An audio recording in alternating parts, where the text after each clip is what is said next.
Hi అండి. నమస్తే. Welcome to Bala's iconic kitchen. ఈరోజు మన కిచెన్‌లో టేస్టీగా రొయ్యల ఇగురుని ఎలా చేయాలో చూద్దాం. రొయ్యల ఇగురు చేయడానికి నేను 1 కేజీ రొయ్యల్ని తీసుకొని పై పొట్టు తీసేసి కల్లుప్పు వేసి 4, 5 సార్లు శుభ్రంగా కడిగి తీసుకున్నానండి. ఇలా పై పొట్టు తీసేసి క్లీన్ చేసి పెట్టుకున్న రొయ్యలు నాకు ఒక 1/2 కేజీ వరకు వచ్చాయండి. రొయ్యల కూర మనకి నీచు వాసన రాకుండా ఉండడానికి ఇలా ఒక దాకని తీసుకుని ఇందులోకి మనం ముందుగా శుభ్రం చేసి పెట్టుకున్న రొయ్యలు, 1 స్పూన్ సాల్ట్, పావు స్పూన్ పసుపును కూడా వేసుకుని ఈ దాకని స్టవ్ మీద పెట్టుకుని కలుపుకుంటూ ఈ రొయ్యల్ని ఉడికించుకుందాం. ఇలా చేయడం వల్ల మనకి రొయ్యల కూర అనేది నీచు వాసన రాకుండా ఉంటుంది. ఇలా చేయడం వల్ల మనకి రొయ్యలు కూరలో ఏమీ గట్టిపడిపోవండి. మంటని మీడియం ఫ్లేమ్‌లో పెట్టుకుని మనం వేసిన ఉప్పు, పసుపు రొయ్యలకి బాగా పట్టేలాగా గరిటెతో ఒకసారి బాగా కలుపుకుందాం.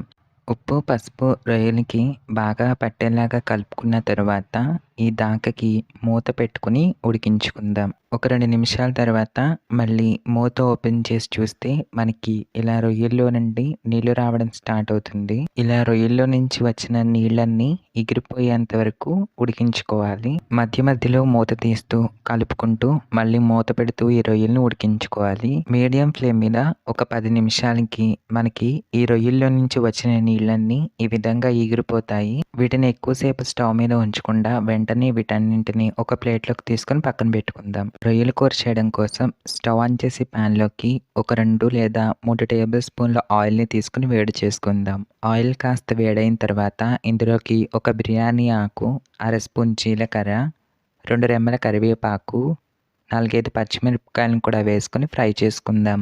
ఇవన్నీ కాస్త వేగిన తర్వాత ఇప్పుడు ఇందులోకి ఒక 2 మీడియం సైజ్ ఉల్లిపాయల్ని మిక్సీ గిన్నెలోకి తీసుకుని ఇలా మెత్తని పేస్ట్ లాగా చేసుకుని ఈ ఉల్లి పేస్ట్ని ఆయిల్లోకి వేసుకుని వేయించుకుందాం. మంటని మీడియం ఫ్లేమ్లో పెట్టుకుని కలుపుకుంటూ ఈ ఉల్లిపాయ పేస్ట్ పచ్చివాసన పోయి దూరగా వేగేలాగా వేయించుకుందాం.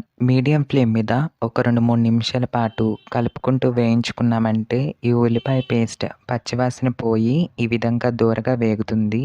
ఇలా ఉల్లిపాయ పేస్ట్ దూరగా వేగిన తరువాత ఇందులోకి 1 టీ స్పూన్ అల్లం వెల్లుల్లి పేస్ట్ని వేసుకొని అల్లం వెల్లుల్లి పేస్ట్ పచ్చివాసన పోయేంత వరకు బాగా ఫ్రై చేసుకుందాం. ఫ్రెష్గా అప్పటికప్పుడు దంచి పెట్టుకున్న అల్లం వెల్లుల్లి పేస్ట్ వేస్తే మనకి కర్రీ టేస్ట్ బాగుంటుంది. అల్లం వెల్లుల్లి పేస్ట్ పచ్చివాసన పోయేంత వరకు ఈ నూనెలో బాగా ఫ్రై చేసుకున్న తర్వాత ఇందులోకి ఒక 2 మీడియం సైజ్ టమాటాలని ఈ విధంగా పేస్ట్ లాగా చేసుకుని వేసుకుందాం. ఇక్కడ నేను ఉల్లి పేస్ట్ అదేవిధంగా టమాటా పేస్ట్ వేస్తున్నాను కదా, మీరు కావాలంటే ఉల్లిపాయల్ని టమాటాల్ని చిన్న చిన్న ముక్కలుగా కట్ చేసుకుని అయినా వేసుకోవచ్చు. టమాటా పేస్ట్లోని పచ్చిదనం పోయి నూనె పైకి తేలేంత వరకు ఈ టమాటా పేస్ట్ని బాగా వేయించుకుందాం. ఇలా మనకి నూనె పైకి తేలిన తర్వాత ఇందులోకి మనం ముందుగా ఉడికించి పెట్టుకున్న రొయ్యలు, పావు స్పూన్ పసుపు, రుచికి సరిపడినంత ఉప్పు, ఒక 2 స్పూన్ల కారాన్ని వేసుకుందాం.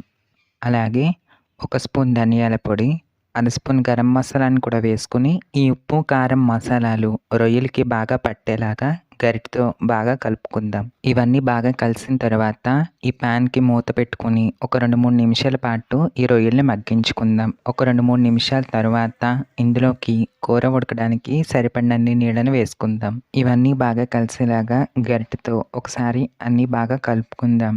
ఈ టైంలోనే ఈ వాటర్ని కాస్త టేస్ట్ చేసి సాల్ట్ని అడ్జస్ట్ చేసుకోండి. తిరిగి సాల్ట్ని యాడ్ చేసుకున్న తర్వాత మంటని మీడియం ఫ్లేమ్లో పెట్టుకుని ఈ ప్యాన్కి మూత పెట్టి నూనె సపరేట్ అయి రొయ్యలు మెత్తగా ఉడికేంత వరకు ఉడికించుకుందాం.